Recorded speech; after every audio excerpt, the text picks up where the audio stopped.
Então, na verdade, eu passo por isso há 20 e tantos anos, convivendo com os aplausos, vaias. Não é diferente, não. Eu tento fazer o melhor trabalho possível todos os dias e é completamente compreensível, né? O torcedor sair chateado. Eu acho que o segundo tempo não faltou a dedicação de todos, a luta, o empenho. É que quando você perde, não adianta você falar de números, falar de nada. No futebol, na verdade, só 2 números é que importam, né? O de gols do seu time e o de gols do adversário, né? A gente vai aprendendo isso com o passar do tempo. Eu acho que ao final de um jogo, de uma análise, são esses 2 números que mais importam. Os números do jogo ficam secundários. Aliás, quando você vence, até esses números talvez tenham certa importância. Quando você perde, eles ficam como segunda peça, né? Mas tem que saber, sim, trabalhar com a insatisfação, com vaias, com um momento difícil, com derrotas. Infelizmente, na vida, a vida não é construída somente de vitórias.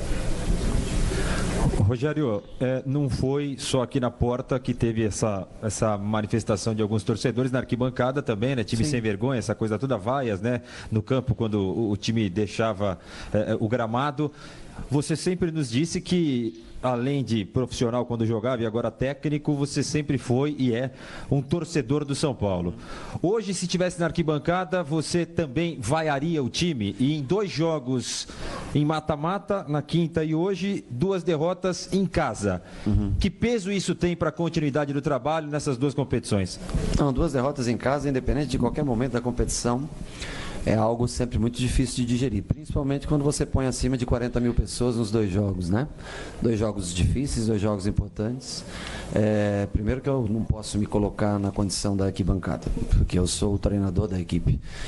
Nos outros anos eu também não poderia me colocar na arquibancada, com exceção de 2016, que lá eu estive quando o São Paulo jogou, especialmente nos jogos de Libertadores, ou mesmo na Copa do Brasil, quando foi eliminado aquele jogo, quando perdeu aquele primeiro jogo para o Juventude, por exemplo, né?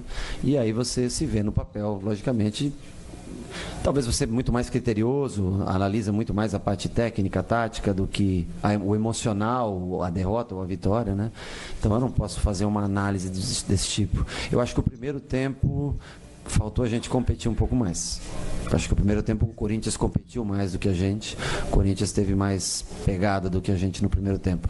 No segundo tempo, eu só tenho a agradecer e elogios a fazer o time. O time tentou de todas as maneiras. Depois da lesão do Wellington Ney, nós voltamos para um sistema mais como a gente estava mais acostumado a jogar. A entrada do Gilberto entrou muito bem no jogo, Gilberto buscando o jogo, Jusilei outro jogo fora de série. Todos brigaram, lutaram, fizeram o que podiam no segundo tempo. Cruzamos 39 bolas na área do Corinthians. Tivemos as chances, bolas passaram na frente do gol, o Cássio fez boas defesas. Nós fizemos o que o jogo pedia do que nós tínhamos. Nós tiramos os 2 pontas, né, que nós jogamos com 2 abertos, que era o Wellington Ney por lesão e o Araújo, porque eu achei que a gente podia fazer uma maneira diferente com o Gilberto, fazer um jogo diferente. Jogamos num losango no meio campo com Jusilei, Cícero, Thiago e Cueva para municiar esses 2 jogadores, mais a passada do Araruna e do Júnior. Cruzamos muito, a defesa do Corinthians tirou muitas bolas e as que nós cabeceamos, infelizmente, não teve a direção do gol. Rogério, ainda em cima disso, Sim.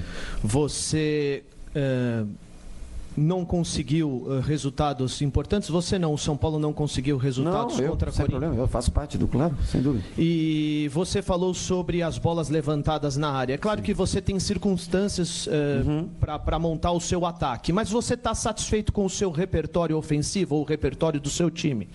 Bom, depois que você faz essa pergunta, depois que eu tomo 2-0 do Cruzeiro e 2-0 do Corinthians, aí fica uma pergunta injusta. Agora, se você perguntar se eu estou satisfeito com 42 gols em 20 jogos, 21 jogos, sei lá, aí nós podemos ver, nós temos a melhor média de gols, né? Se você for tratar da média do campeonato, né? Agora, se você me disser, depois de 2 jogos em casa, perder de 2-0, né? Olha, contra os times que ficam atrás, como foi o caso do Cruzeiro e do Corinthians, me permito que contra o Cruzeiro, quantas defesas o Renan fez? O que o Cruzeiro fez para vencer a gente aqui no Morumbi? Com todos os números, com todo um gol contra e uma cabeçada muito boa do Hudson, numa falha nossa, na bola levantada na área. Hoje, além do Jadson, naquela primeira bola bonita que ele bate de fora da área, né, que o Renan faz uma boa defesa, indica muito mais do que foi feito contra a gente, né? Não tem? Se não acha finalizações, procure. Veja se você acha finalizações. Os times vêm retrancados e nós tentamos furar a retranca desses times que vêm assim, dessa maneira, jogar no Morumbi. O que é um padrão de jogo completamente aceitável, né, das equipes que vêm dessa maneira. Agora, a bola, tem dia que é assim, a bola tem dia que entra 5 gols, você chuta 9 vezes e faz 5, tem dias que você cruza 39 e não faz nenhum, tem dias que você, né, dá tudo certo, tem dias que a bola dá na trave, o goleiro faz uma grande defesa, como foi aquele chute do Gilberto, por exemplo, uma ótima defesa do Cássio, né, com a ponta do dedo, uma defesa muito boa, muito difícil de se fazer no chute cruzado. A bola passa em frente ao gol, finaliza, ela sai perto da trave, cabeceia, o goleiro defende. Desculpa, eu acho que o repertório foi feito, se você analisar o jogo de hoje, nós começamos com um meia de criação, 2 volantes, 2 jogadores abertos e um centroavante.